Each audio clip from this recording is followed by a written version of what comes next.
There comes a time in life when something subtle but painful begins to happen. You may be over 60, perhaps over 70, and you start to notice a shift.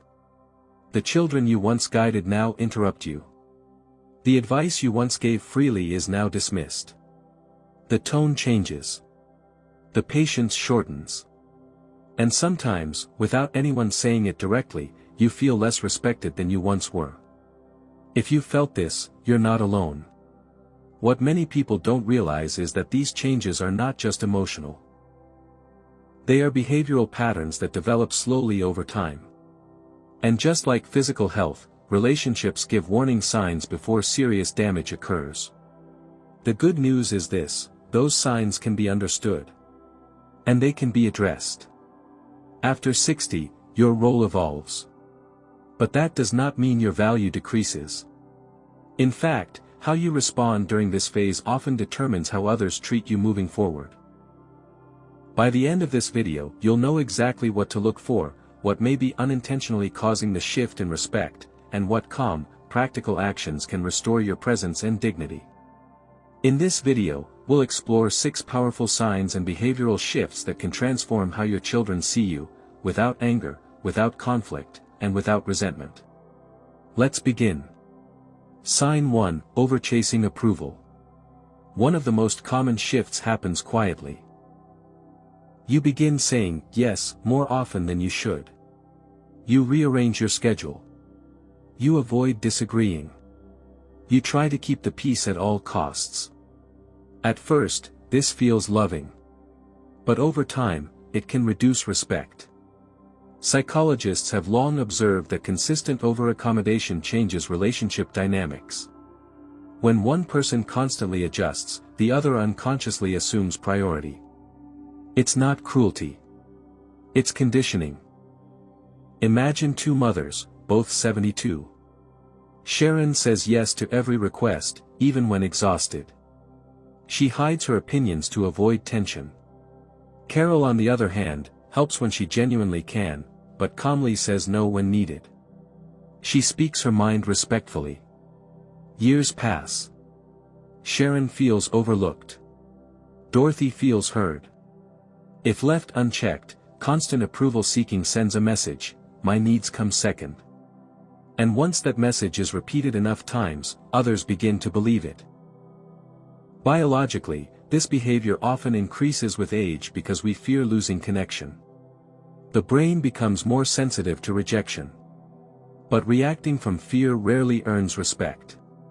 The good news is this: small boundary shifts create powerful change. Pause before agreeing. Ask yourself if you truly want to say yes. Practice calm refusal when needed. Speak your perspective without apology. Respect begins where self-respect is visible. How you honor your own needs may quietly teach others how to treat you. Sign 2: Arguing instead of leading. When respect feels threatened, the instinct is to defend it. To argue. To remind your children of everything you've done. But here's the truth many discover too late: arguing rarely restores dignity. Studies in family psychology show that defensive conversations trigger resistance rather than reflection. The louder the demand for respect, the weaker it appears. Picture 2 men, both 74. Walter reacts sharply when interrupted. He raises his voice to prove a point. Robert listens first. He responds calmly. He does not compete to win the conversation.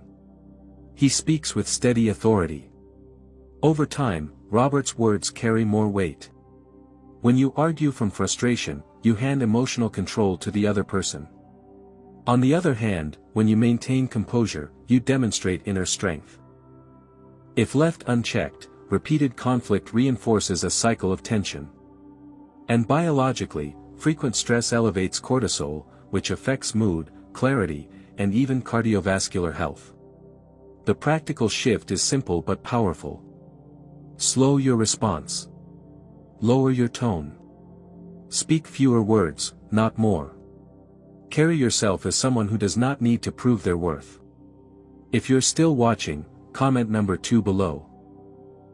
And if this message resonates with you, consider subscribing so you don't miss future guidance designed for those over 60. Because sometimes leadership in a family is quiet, not loud. Dignity is rarely shouted. It is felt. Sign 3, Emotional Dependence. This sign is rarely discussed openly. As children build their own lives, parents can unintentionally begin depending on them for emotional fulfillment. Waiting for calls. Expecting constant visits. Feeling deeply hurt when attention is delayed. Research on aging and attachment shows that when emotional reliance becomes heavy, relationships strain. Not because love fades, but because pressure grows. Imagine Harold and Frank, both widowers at 76. Harold waits daily for his daughter's call. When she misses a day, his mood drops. Frank fills his week with friends, hobbies, and community involvement. When his children call, it's a welcome addition, not his only source of joy. Who do you think feels more respected? If left unchecked, emotional dependence shifts the power balance. Children begin to feel responsible for your happiness.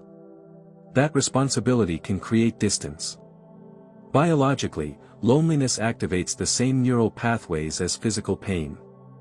That's why the feeling can be so intense. But the solution isn't demanding more attention. It's expanding your world.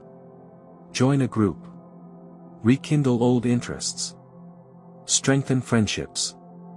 Build routines that belong to you. That may sound blunt. But it is true.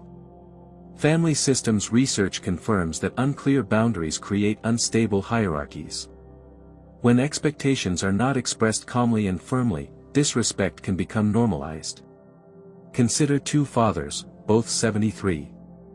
Robert tolerates interruptions, sarcastic comments, and dismissive tones.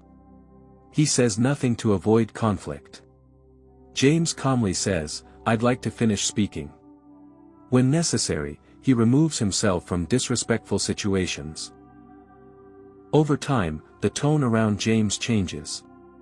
If left unchecked, repeated boundary violations reduce self-esteem. The brain begins to internalize the treatment as deserved. But boundaries do not require anger. They require clarity. State expectations briefly. Enforce them consistently. Leave the room if needed. Limit time in conversations that become disrespectful. If you're still here, comment number 4 below. And remember, subscribing helps this channel continue offering guidance for healthy aging. Respect grows in environments where limits are clear. Sign 5, Overgiving without appreciation. Generosity is beautiful. But constant giving without acknowledgement creates entitlement. Behavioral studies show that when something is always available, its perceived value decreases. This applies even within families. Imagine George and Walter, both 75. George solves every problem immediately, financially and emotionally. Walter helps thoughtfully, but only when asked and when it feels appropriate. Years later, George feels drained. Walter feels appreciated.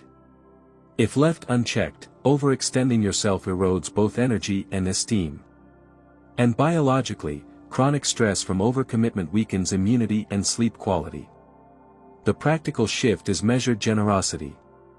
Offer support, but do not rush to fix everything. Allow others to experience responsibility. Generosity should be a gift, not a guarantee. Sign 6. Building a life beyond your children. Perhaps the most powerful shift of all. After decades of parenting, it is natural to center life around family. But if your identity revolves solely around your children, you risk shrinking your own world. Studies on longevity consistently show that seniors with purpose, social engagement, and independent interests live longer and report higher life satisfaction. Imagine Sharon at 78.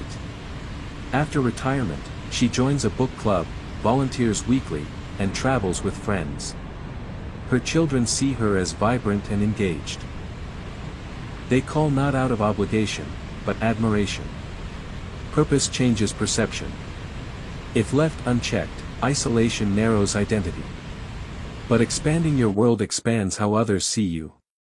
Ask yourself, if my children were busy for a month, would my life still feel meaningful? It's not just about living longer. It's about living better. Let's briefly reflect. Stop chasing approval. Lead calmly instead of arguing. Release emotional dependence. Set clear boundaries. Give thoughtfully. Build a life rich with purpose. The future is not fixed. Respect is not demanded.